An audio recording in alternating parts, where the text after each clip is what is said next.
In 80 days around the world, I want to take a look at how modern women are being treated in today's societies. In order to do this, I will interview working women in 4 countries: America, Bulgaria, China, and India. Although these women work in different parts of the world, they all still share one thing. None of them feel that there is true gender equality.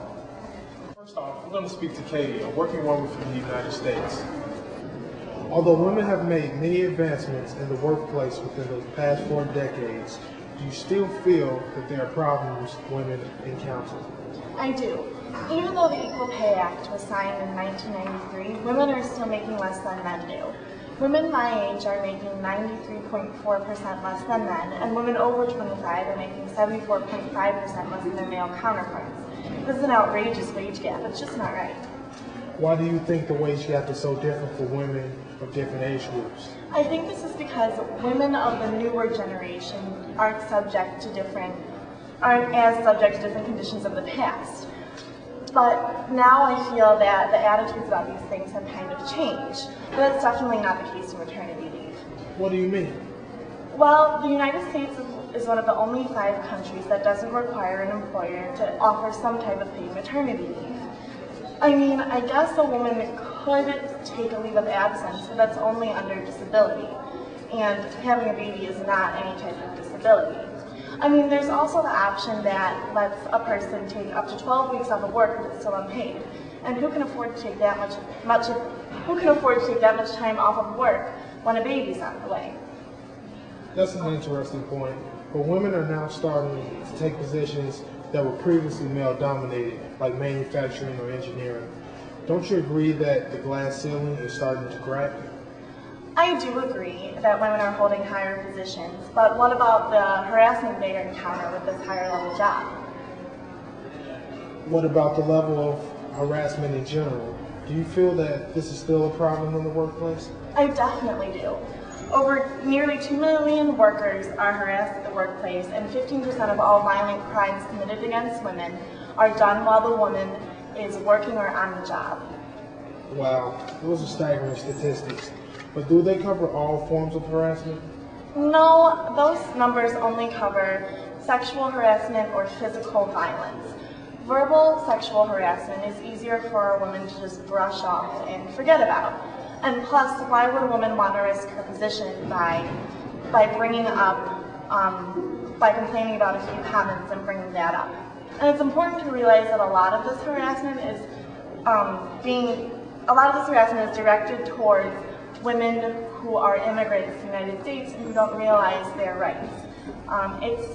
It's their employers taking advantage of the ignorance of other U.S. citizens to the rights of immigrant women. Well, we're almost out of time. Are there any last things that you'd like to say?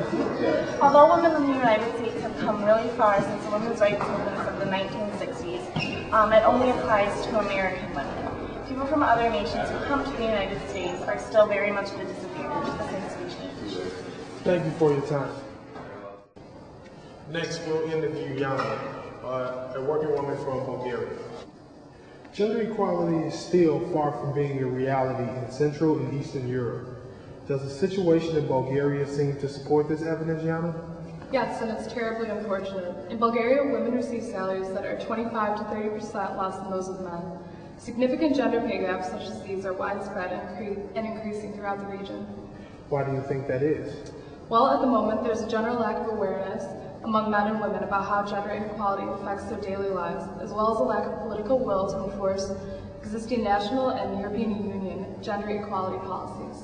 In your opinion, what, if anything, can be done to remedy this problem? Monitoring is a great solution.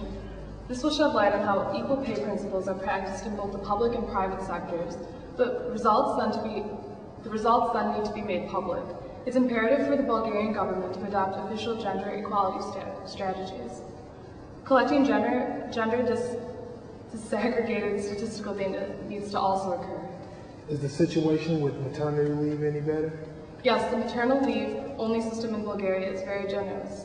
It provides mothers with 45 days, 100% paid sick leave prior to the due date, 2 years paid leave, and 1 additional year of unpaid leave.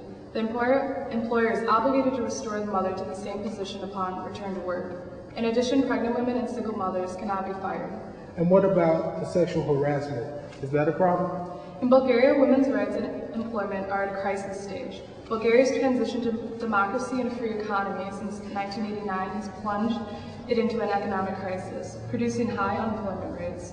A majority of Bulgaria's unemployed are women. Professional women and women over 40, regardless of their level of education, experience, or skill, are most affected. Fewer jobs mean that women are especially vulnerable to discrimination and ill treatment by their employers. It seems to me that by failing to enforce its laws and condemn or respond to the problem of sexual discrimination and sexual harassment in employment, the Bulgarian government has failed to protect women's rights to equality in the workplace and to a safe and dignified work environment. That's completely true. The Bulgarian government is in violation of its own constitution and laws.